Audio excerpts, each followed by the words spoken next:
So I'm here with my friend Jaden. I'm going to teach him about divine command theory.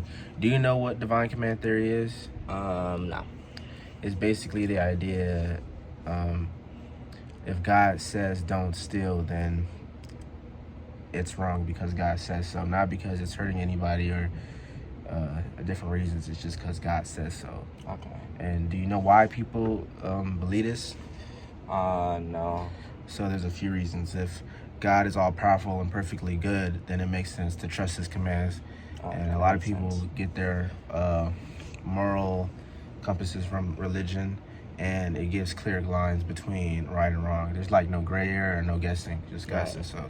But there's a problem because there's this old philosopher named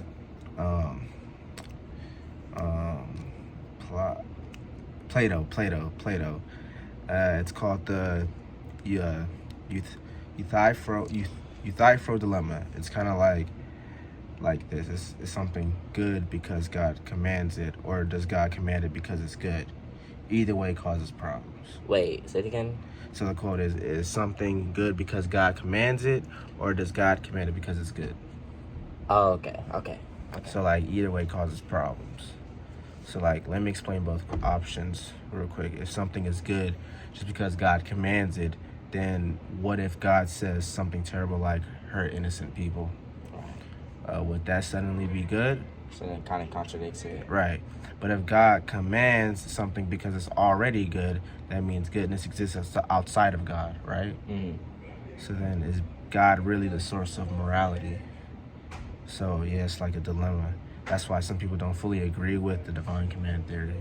Yeah, that makes sense. But there's like a fix that some philosophers offer. A guy named Robert Adams came up with a modified divine command theory. He said maybe morality comes from God's nature, not just his commands, and God's nature is perfectly good, so he would never command anything evil in the first place.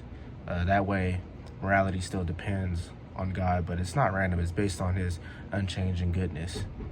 But even that's an issue too, because people follow different religions. So who's God are we talking about? How do we know? Gods. Yeah, how do we even know what God commands? And some folks say like we think for ourselves about right and wrong, not just follow orders. You know what I mean? Yeah, so that kind of refutes the whole entire argument. Right.